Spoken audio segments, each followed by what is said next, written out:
bulky, chunky, mechanical, bubbly, tactile, knobs, switches, buttons, primitive LEDs, translucent, electroluminescent, dynamic, clamshells, knobs, switches, buttons, knobs, switches, buttons. For a long time I've been fascinated by the designs of old technology, particularly tech ranging from the 1960s to the early 2000s, before the flat nature of the touchscreen became a ubiquitous aspect of our daily lives. And though there are of course some pieces that incorporated touchscreens in its earlier form, this period's definitive end came with the arrival of the sleek and overt minimalism of contemporary smartphones. Now don't worry, I'm not going to give you any of that "the times were better back then" bullshit. I'm not going to go off on some "things were simpler before" rant. I'm not some crypto fascist looking to harken back to the better years, because we all know what that means. Sociopolitically, of course things weren't better back then, and if you think they were, well, this video might not be for you. With that said, I can't help but feel that in many ways, product design was better, and we're going to spend a little time on why that might be, while also getting into the dangers of consumer fetishism while we're at it. So boot up, turn those knobs, flip those switches, press those buttons, and watch the glow of the CRT monitor come alive. This is Retrotech in Product Hauntology.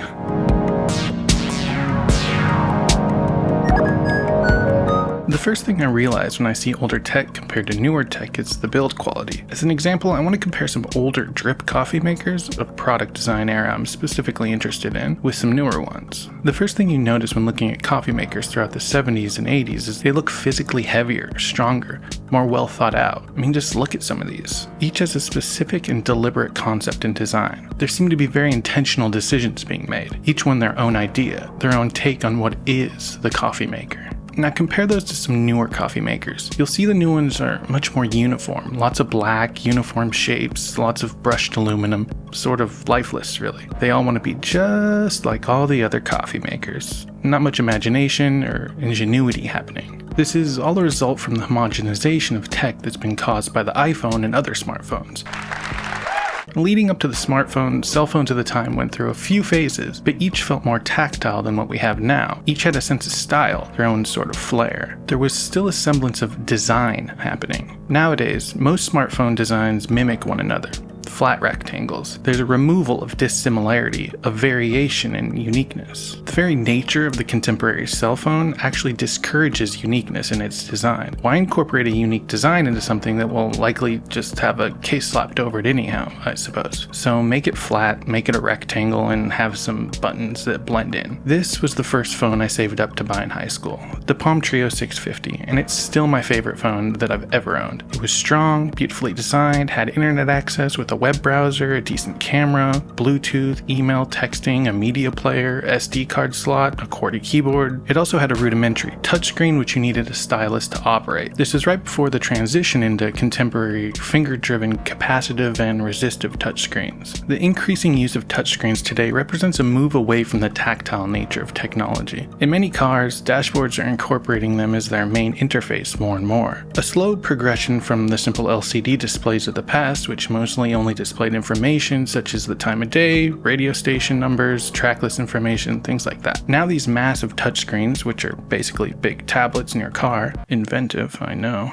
can operate the bulk of a car's functions. This move seems counterintuitive to me. The tactile, feeling-based aspect of a lot of controls in a vehicle have been ingrained in us. The ability to reach out and know where your hand is in time and space based on the feel of a certain component, say a volume knob or a defrost button. A quick glance over and you know where your hand should go, barely needing to take your eye off the road. With touchscreens, that tactile nature is removed. I would think that would require more time with your eyes off the road in order to see where and what you're pressing on the flat glass of the screen, making you a danger to yourself and others on the road. In the past, the screens in cars have been rudimentary at worst and exactly what you need at best. The liquid crystal display LCD screens of the past were a great balance. First, they were simple numbers and letters backlit with electroluminescence. Bare bones, simple, and functional. They went through various stages of evolution, including adding pixels to show us visual information such as EQ, sound parameters, or some sick little screensavers with some dolphins swimming around. Just look at these dolphins. Yup, love them. These more or less resemble dot matrix displays on older pinball machines and scoreboards. I mean, some of these visuals are just so good. can't get enough of them. Eventually, the screens became larger to incorporate more detailed information about the functions you were using, but were still controlled via knobs and buttons since they weren't touchscreens at that point. I think this is probably the most we ever needed in a car, but eventually the buttons were integrated into the displays, and it's been a steady and quick progression since for those to expand to nearly the entire dashboard of the vehicle. Begone buttons. Begone knobs.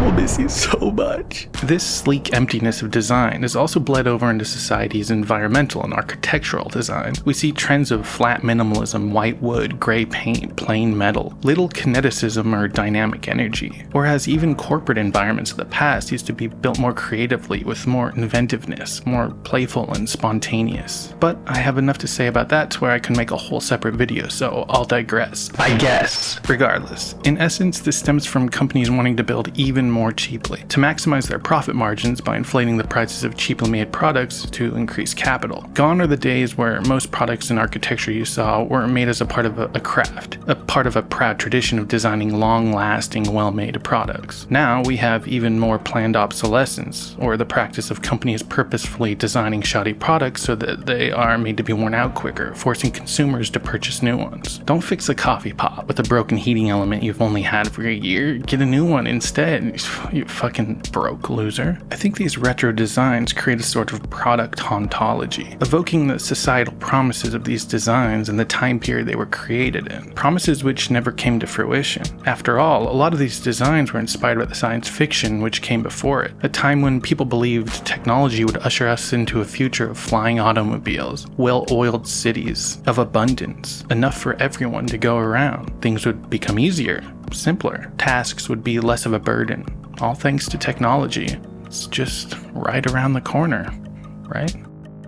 Of course, that's not what we've been given. Instead, neoliberalism and capitalism have given us increased disparity, alienation from one another, nature, rapid climate change, existential anxiety, and this nasty little demon making your skin writhe the way only an ancient dark force can, moving in ways that demand you put him in an airlock and blast him into the dry, cold nothingness of dead space lest he resurrects to torment us once again. That futuristic society we were promised never came to be, and the products of that era conjure those feelings, and even more so, feelings of having that promised future taken away from us, feelings of even the very idea of that future decaying and rusting away. Now, you can make the argument that the feelings toward these designs are all nostalgia, all just wanting to have your childhood back, of reminiscing on the times you had with these products from your past, before a time when you had to, do dishes and pay the electricity bill. And while of course there is always a nostalgic element to the wares of your youth, I just don't think it's as simple as that. I'm certainly interested in designs that I never grew up with. I didn't grow up in the 60s, 70s, or 80s, but I still find designs from this time captivating. The same way I find early Mesoamerican sculpture captivating, or traditional Japanese architecture, Bauhaus furniture, old trains, or the refined elegance of certain glass crack pipes. These are definitely not aspects of my youth. It's not nostalgia, it's centered around design. There's a dialectic that needs to happen between understanding the nostalgic aspects of looking at the products of the past and understanding the aspect of recognizing ingenuitive design in the products of the past. That's not to say there aren't a lot of people who lean into the retro, vintage, and throwback who seem to be specifically coming from a place of nostalgia and really wear it on their sleeves. There may be on the surface a fine line between consumer fetishism and design enthusiasts, but it's not exactly hard to distinguish between the two.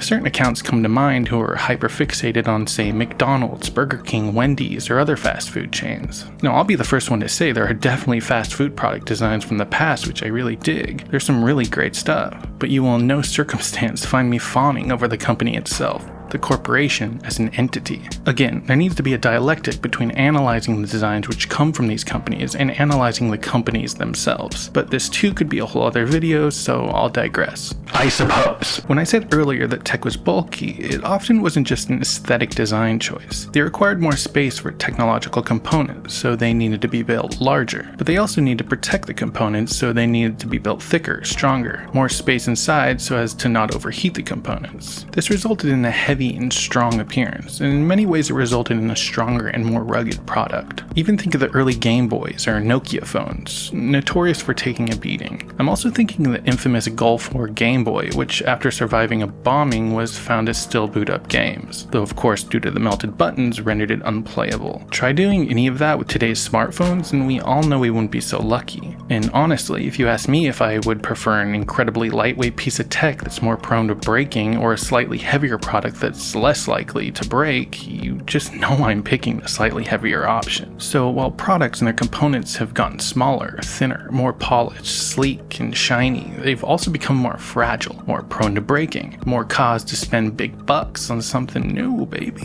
When I look at older cars, and especially car concept designs from the past, I'm absolutely shocked at the creativity and originality of some of these designs. The use of components, the artfulness, the willingness to try something new while not compromising on style or substance. It reminds me of the NASA Virtual Environment Reality Workstation headset from the early 1990s. Without even knowing what it does or how it works, I just know by looking at it that each one of these components serves a purpose, deliberate, efficient, and calculated. When all components are contained within a flat panel of glass, I think we lose touch with the craft that is, well, crafting, that artistic aspect that's essential for great design. Sure, it may be more contained, more compact, but does it do anything for our creative senses? Does it inspire? Even down to the user interfaces and user design of software today, software has become more uniform, minimal, and flat. Software in the past truly did try to stay creative and interesting for some time. Think of the Winamp skins from the 2000s with their wild and over-the-top styles. Skeuomorphism, or the design aspect of software to emulate real-world equipment, was incredibly popular and common in early computer and software design once the graphics could handle it. Even early iPhones tried to keep a skeuomorphic design to their apps,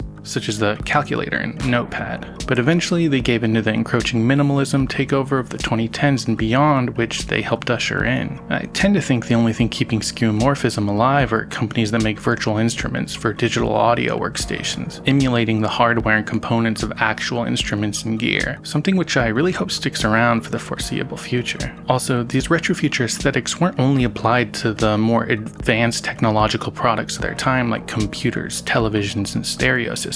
You'll find inventive designs in everyday products, from orange juicers to face shavers to lamps, alarm clocks, cameras, pencil sharpeners, lighters, blow dryers, calculators, and even kids' toys. All had an apparent sense of conscientious design. There was an immediacy in regards to a craft that's involved in making these products instead of an immediacy for consumption, which we see more reflected in the products of today. It's very clear there's a demand for tech and products that aren't the identical and uniform standard that we're being offered. And you can see that in the trend of people like me who put a certain reverence for design of the past, who can see the clear difference between what was offered and what is now offered. Trends like many people preferring mechanical keyboards is a good example, or companies which even specialize in making retro-style mechanical keyboards. I type on one myself. A cheap $45 keyboard, Bluetooth, with a hardwired option, rechargeable, you can swap out the keys and customize it to your liking, has that beautiful clacky sound of the keys, but they also make ones that are creamy sounding and ones that are